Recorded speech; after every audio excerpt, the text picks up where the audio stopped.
The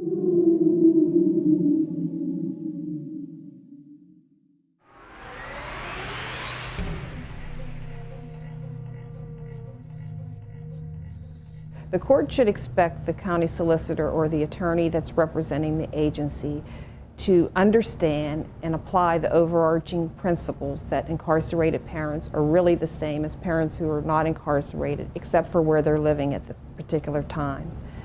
The county attorney should make sure that the family service plan has reasonable and obtainable goals, and they should require that the agency caseworkers comply with the court order and make sure that visitation is occurring and that anything else that has been put in the court order takes place. What do you want people to know about what it was like to visit your mom in jail, and why is it important to visit? Because I got to see my mom. It was important to me because I love my mom and it was just exciting for me. You know that the relationship is very important for all parents and for all children to, no matter what the situation is, even if you think that the relationship is not the best or it's not safe, understand that a parent and a child bond is something that's unbreakable. You cannot take that away from anybody. So when I turn 18 and you haven't allowed me to see my mother in 4 years because she's been in jail, well, guess what? When I turn 18, I'm gonna go down to that jail. I'm gonna go find my mom. I'm gonna talk to my mom because that's my mom. Nobody can take that from me. Good morning, everyone. All right, so Jalen has remained with the aunt. Has she been having visitation with mother, Ms. Creighton? Has mother been visiting Jaden? No, Your Honor, she's only had one visit since the last hearing. All right, Ms. Thurman, why was there only one visitation? Your Honor, I would call the caseworker. Could you state your name, please? Sure, Candace Ford.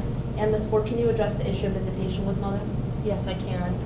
Maternal Aunt Miss Smith was able to transport Jadlyn to one visit.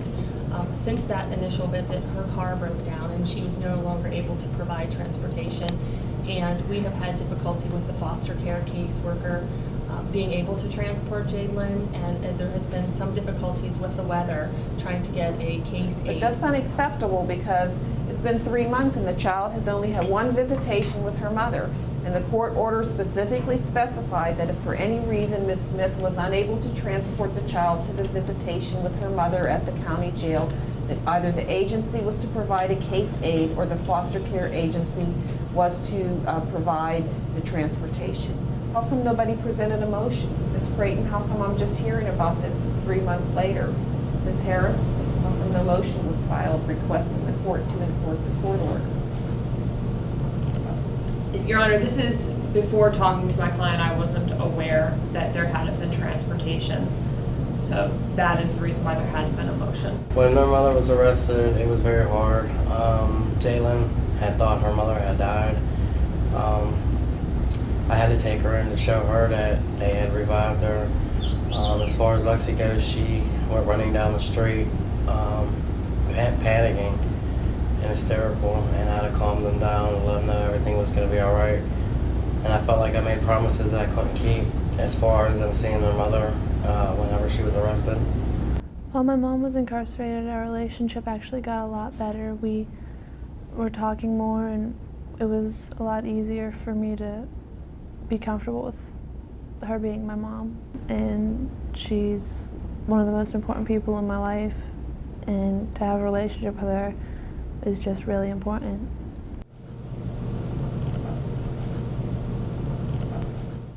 Although they are incarcerated, they are still a part of my life.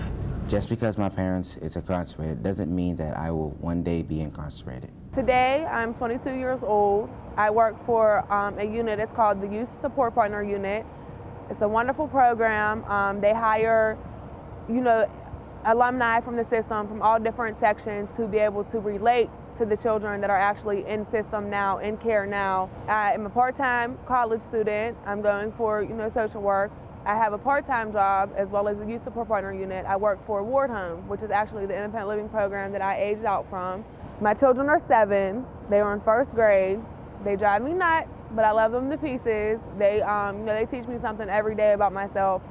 It's definitely parenthood is definitely a growing experience, and I just, I try to make sure that I have that relationship and that bond with my children that I seem to miss out from so many different angles in my life.